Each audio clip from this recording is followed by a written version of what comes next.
श्री हरिवंश श्री राधा वल्लभ श्री हरिवंश। 10 नाम अपराध बताए गए हैं। इन नाम अपराध को नहीं करना चाहिए, इससे भारी दोष प्राप्त होता है और साधक की भगवत प्राप्ति का मार्ग रुक जाता है, आनंद और सुख प्राप्ति का मार्ग रुक जाता है। ये नाम अपराध आपको नहीं करना है। पहला नाम अपराध है गुरु अवज्ञा। गुरुदेव की आज्ञा का उल्लंघन करना नहीं चाहिए।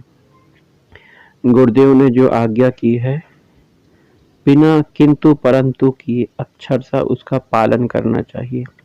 जैसे गुरुदेव ने यदि आज्ञा की कि आप तुरंत आकर ये काम संभालिए, जबकि आप वृंदावन परिक्रमा कर रहे हो और 10 कदम पे वह परिक्रमा पूरी होनी है, तो आपको जैसे सूचना मिलेगी 10 कदम बाकी है, आप 10 कदम नहीं चलोगे, आप तुरंत लौट के गुरु आज्ञा में काम करोगे। आपको ये नहीं कहना है कि मैं 10 कदम अगर और चल देता पूरी हो जाती और आकर काम भी कर देता। ऐसा नहीं करना है। आपको तुरंत जैसे आज्ञा मिली अक्षरशः वैसा ही पालन करना है। गुरुदेव ने कहा कि नहीं, तुम्हारी सेवा वो चप्पलों के पास उधर है, तुम्हारी सेवा बंद कर दी गई है, 15 दिन तक कोई सेवा नहीं है तुम्हारी, तुम बाहर रहोगे। तो आपको किंतु परंतु नहीं करना है, जाकर 15 दिन बाहर ही रहना है। यदि गुरुदेव ने कहा तुम्हें कोई नाम जाप नहीं करना है, खाओ पियो सो, तो आप गुरुदेव के आश्रित हो, भगवान के आश्रित हो, आपको कोई सोचना नहीं है। आपको जाके गुरुदेव ने जो कहा है वो करना है। आश्रित का कोई अपना अस्तित्व नहीं होता। गुरुदेव की आज्ञा हो गई है तो आपको करना है, अक्षरशः पालन करना है। उनके आश्रित हो, अब उनकी आश्रय होने के बाद आपको अपना अस्तित्व को भूलकर गुरुदेव के आदेश का पालन करना है। अगर आप ऐसा नहीं करते हो तो यह गुरु अवज्ञा है। दूसरा नाम अपराध है साधु महात्मा की निंदा करना। साधु महात्मा की निंदा नहीं करनी चाहिए। सभी भगवान स्वरूप हैं। साधु महात्मा तो भगवान को बहुत प्रिय हैं। भगवान संतों के पास आगे पीछे ही रहते हैं, जो भगवान से अनन्य भाव से प्रेम करते हैं। तो ऐसे साधु महात्मा जिनसे भगवान बहुत प्रेम करते हैं, अगर आपने उनकी निंदा कर दी तो कितना बड़ा अपराध कर दिया सोचो। भगवान खुद कहते हैं ना, मैं अपने आप से उतना प्रेम करता हूँ जितना मैं अपने भक्तों से प्रेम करता हूँ। इसलिए भगवान के भक्त, भगवान के संत महात्माओं की कभी निंदा नहीं करनी चाहिए। आप समझ लो बात को, क्योंकि इसमें भगवान भी आपको नहीं बचा पाएंगे। आपने एक प्रसंग सुना होगा ऋषि दुर्वासा जी का, जिन्हें बहुत बड़ा बल है, तप बल है, योग बल है, बहुत बलशाली है, वो बहुत बड़े ज्ञानी हैं। और अम्बरीश जी जो कि भगवान पर केवल आश्रित हैं, उन्हें अपने शरीर का भी बल नहीं है, अभिमान नहीं है, हैं चक्रवर्ती सम्राट। ऐश्वर्य भोगों में आपको दिखेगा कि वो रह रहे हैं, परंतु उनकी आसक्ति ऐश्वर्य भोग की न होकर, शरीर अभिमान का न होकर, भगवान के श्री चरणों में उनका मन है। अपने जीवन को भगवान के श्री चरणों में उन्होंने दे दिया है। अब यहाँ अम्बरीश जी भगवान पर आश्रित हैं और दुर्वासा जी ने क्रोध करके उनको मारने के लिए कृत्या प्रकट कर दी। भगवान ने कृत्या को सुदर्शन से भस्म करवा दिया, मरवा दिया, और अम्बरीश जी के पीछे सुदर्शन को छोड़ दिया। अब सुदर्शन के ताप से अम्बरीश जी डरे जा रहे, तीनों लोक में कहीं उनको जगह नहीं मिली। अंत में अम्बरीश जी के शरण आकर दुर्वासा जी को शांति प्राप्त हुई। तो एक भगवान का जो भक्त होता है उसकी आप निंदा करोगे तो भगवान तीनों लोक में तुम्हें जगह नहीं मिलेगी। इस बात का ध्यान रखिए। तीसरा नाम अपराध है भगवान शिव और भगवान विष्णु में भेदभाव करना। तो भगवान एक ही भगवान कई रूपों में है। शिव भी भगवान ही बने हैं, हमारे परमात्मा भगवान श्री कृष्ण, श्री राधा वल्लभ। वही विष्णु रूप में है, वही आप हो, वही हम हैं, वही गुरुदेव रूप में, एको अहम बहुश्यामा, सभी जगह मेरे प्रभु का वास है। तो किसी प्रकार की भेद बुद्धि नहीं करना चाहिए। चौथा नाम अपराध है वेद निंदा। 4 प्रकार के वेद है, ऋग्वेद, सामवेद, यजुर्वेद, अथर्ववेद। उपनिषद भी हैं, तो वेदों की निंदा नहीं करनी चाहिए। ये शास्त्र हैं, शास्त्र और भगवान एक ही होते हैं, शास्त्र और संत जन एक ही होते हैं। तो निंदा हमें किसी भी की नहीं करनी चाहिए। वेद तो हमारे पूज्य, साक्षात भगवान ही तो है। अगला नाम अपराध है आलसी और नास्तिक को भगवान नाम का उपदेश करना। जो आलसी हैं, प्रमादी हैं, अपने जीवन को आलस्य में और प्रमाद में, भोगों में बिता रहे हैं, उन्हें भगवान नाम का उपदेश नहीं करना चाहिए।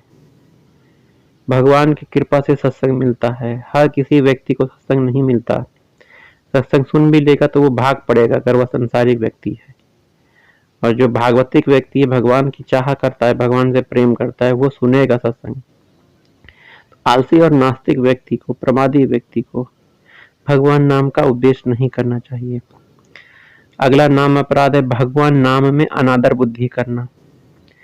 भगवान के नाम में अनादर बुद्धि नहीं करना चाहिए। भगवान के सभी नाम एक समान है, एक समान फल देते हैं, भगवान की प्राप्ति करवा देंगे।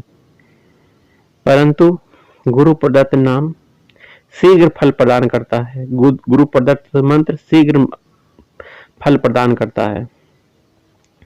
तो इसमें अनादर बुद्धि नहीं करना चाहिए। नाम के प्रभाव से सभी पाप मुक्त होते हैं। नाम का विशेष प्रभाव यह भी है कि पाप करने की प्रवृत्ति का नाश होता है।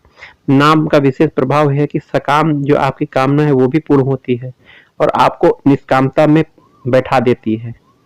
धीरे धीरे आप निष्काम भाव से भगवान का नाम जाप करोगे तो भगवत प्राप्ति का मार्ग, भगवत प्रेम का मार्ग भी खुल जाता है।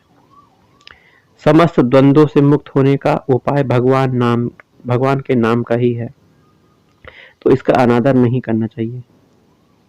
भगवान के नाम के बल पर पाप करना नहीं चाहिए। आज संसार में भगवान के नाम के बल पर झूठा पाखंड लोग कर रहे हैं, सत्संग कर रहे हैं और उनकी भोग बुद्धि है, शरीर बुद्धि है, उनकी कोई वास्तविक स्थिति नहीं है। तो केवल प्रवचन कर सकते हैं, लेकिन स्थिति में देखा जाए तो वो किसी स्थिति में नहीं है। जो संत महात्मा त्याग तपस्या को अपने जीवन में जीते हैं, शरीर भावना से रहित होकर अपने जीवन को जीते हैं, भगवान में मन लगा के अपने जीवन को जो जीते हैं, अपने समस्त इंद्रियों को भगवान के चरणों में अर्पित कर चुके हैं, जिन्होंने जिया है, उन्होंने पूरे जीवन ऐसा करके जिया है, वो भगवान के नाम की महिमा बताए तो अच्छी बात होगी। जिसकी स्थिति ही नहीं है, जिसने भगवान के नाम की महिमा अपने जीवन में ली ही नहीं, नाम जाप किया ही नहीं है, वो केवल शास्त्रों को पढ़ने मात्र से भगवान की नाम के बल से पाप ना करे। भगवान की नाम की महिमा, सत्संग आदि के माध्यम से लोगों को न ठगे, क्योंकि भगवान सबके हृदय में है। सामने वाले को प्रभावित कर लोगे, लेकिन भगवान तुम्हारे हृदय में भी हैं और भगवान हर जगह है, भगवान उसका हिसाब लेंगे। इसलिए भगवान नाम के बल से पाप नहीं करना चाहिए। भगवान नाम को कभी भूलना नहीं चाहिए। जो आपको नाम प्राप्त हुआ है कभी नहीं भूलना चाहिए, इसका चिंतन हमेशा बना रहना चाहिए, नाम जाप बना रहना चाहिए। भगवान के नाम लेने की विधि क्या है? भगवान के नाम को देखो, राधा राधा वल्लभ श्री हरिवंश, और उसे सुनो भी एकदम श्रद्धा से, नियम से भगवान के नाम का जाप करो, श्रद्धा पूर्वक भगवान के नाम का जाप करो। नाम लेने के बाद पाखंड फैलाना नहीं चाहिए, ये भी नाम अपराध है।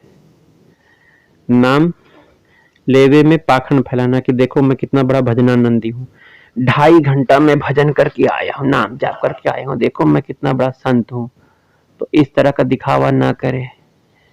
हमें अपने साधन को करना भी है, पचाना भी है और किसी को बताना भी नहीं है कि हमने कितना भजन किया है। यहाँ बहुत से लोग दिखावे के लिए नाम लेते हैं और पाखंड करते हैं कि लोग देखते हैं कि अरे ये तो कितने समय से ध्यानावस्था में बैठे हुए हैं, जबकि उनका पाखंड चल रहा होता है। बहुत से लोग हैं पाखंड दिखावा करते हैं, और जो वास्तविक साधक हैं उनका तो कार्य करते हुए भी भगवान का नाम चलता रहता है। जैसे गोपियां घर का सभी काम करते हुए भगवान का चिंतन करती हैं, भगवान का नाम जाप करती हैं, भगवान का स्मरण चलता रहता है उनका। तो नाम लेने के बाद पाखंड नहीं करना चाहिए कि मैं इतना बड़ा भजनानंदी हूँ। अतृप्ति ही होनी चाहिए कि मैंने इतना भजन किया, अरे कितना कम भजन हुआ। तो ये सब बातें भगवान नाम अपराध की हैं, जो हमें भूल के भी नहीं करना चाहिए। साधक को इसको सर्वथा त्याग कर देना चाहिए।